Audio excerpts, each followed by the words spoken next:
I want to try that. Okay, social media influence. It's big business, yeah, big business. $8 billion big, and if you get the right person to flog your product, your sales, well, they're going to go through the roof. But what about when things don't go to plan, and the one perfect influencer becomes, well, more of a liability than an asset? We've got just the person to talk. Jordan Baker is the boss of Sanity Marketing and joins us. Good to see you, Jordan. So, using social media influence, I'm just wondering, is it nowadays, is it worth the risk? It's so worth the risk. Really? Half of the world's population is on social media, so your customers are on social media. So you should be using, you should be advertising, you should be using influencers. So, what do you connect brands, basically, correct? And companies absolutely. with different influencers. With their ideal influencer, according to kind of what they specialise in with their market. So whether it be a fashion influencer, a food and drink influencer, just a general lifestyle influencer.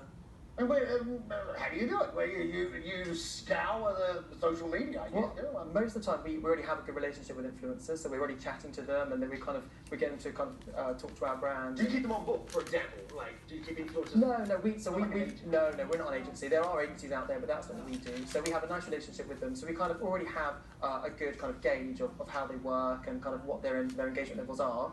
So we like that, and so we tend to have a good relationship with their agencies, and we chat to them.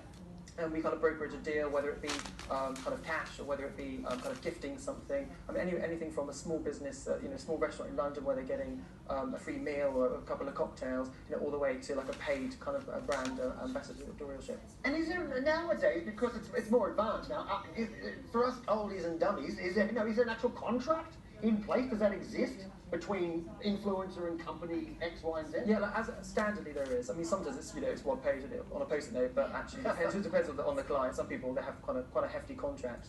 Right. Okay. But it's important. Because this is part of the story. You get it wrong, it can be a big wrong, can't it? It can get very wrong very quickly. So there are certain things you really should be doing when you're looking at dealing with influencers. Yeah. Use an agency first of all, like ours. We already have a relationship. You want that. Make sure you do your due diligence. You want to be researching into them and go all the way back. Look at their MySpace when they were teenagers. What were they saying? Kind of what were they posting? And also look at the brands that they're also affiliated with now. You want to make sure that that's in line with your messaging and your brand. And also make sure, most importantly, that you're following regulation. There's obviously various kind of worldwide regulation authorities. Yeah. You want to make sure that you are following the rules. You don't want to get yourself in trouble. The most important thing, for me, is that is you have to make sure that you are making it very obvious that it is a sponsorship. It's it's not their opinion. It's a sponsorship. Hashtag ad, very, very important. So the followers must know this, right? They've got to know that the influencer that they're looking at or reading, watching, whatever, is actually getting paid to do that. Absolutely, they have to be aware of that. And actually, that's important for everyone in the industry. So when the consumer knows that it's that they understand that when people are posting that it is an opinion, then they kind of have more respect for the influencer. So when they say hashtag ad, they know that they're being upfront, and it kind of that kind of regulation can only be good for everybody. What about authenticity? Because that has to be really important. I was talking to an expert in this field a couple of weeks ago, and they were looking at nano influencers. Yes. And that's, so just explain to our viewers around the world what that nano is. So nano is between 1,000 followers and 10,000 followers. So actually, it's not many followers at all. Yeah. But they tend to have a really good engagement rate. They tend to be able to have a lot of influence over that small number of people. So a lot of brands nowadays are looking at that, as well as micro, which goes all the way up to 1 million followers. What? I know your answer to this, because you and I spoke, because you have no horror stories. No, you obviously get it all very right, don't you? Horror stories. But there are horrors. What are some of the stories that some of the big fail stories that we've seen? Well, like we were chatting about before, Logan Paul, he got into a lot of trouble the early part of last year. He lost a lot of brand sponsorship deals because of it. But ironically, well, that's because let me explain. That's because he did a video next to a dead Japanese person who committed suicide. Absolutely. Yeah, right. Which is not ideal at all. No.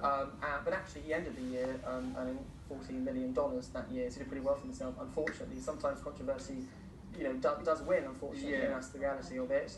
But there's been plenty of opportunities where, brands get in trouble. They align themselves with the wrong person, and it really can blow up in their face. But sometimes actually, you come out the other side of it much stronger. Yeah, indeed. Okay, look, I have to wrap it up there. I find it fascinating. It's all a bit beyond me. But Jordan, A pleasure. Thank you for having me. You and I, you're not going anywhere yet. You and I are going to go to Wall Street. Why are you taking a look at Wall Street? Let me explain. I do apologise. We didn't get the US-China Business Council on the program. I have no idea why, but they just didn't pop into Washington.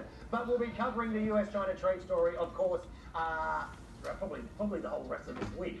Let's be frank about that. And that's it. I'm back again in the safety of the studio tomorrow, same time, same place. Philip is back at the top of the hour with Impact. Tweet me. I'll tweet you back. You can follow me at BBCO. Have a fabulous day. I'll see you tomorrow. Bye-bye.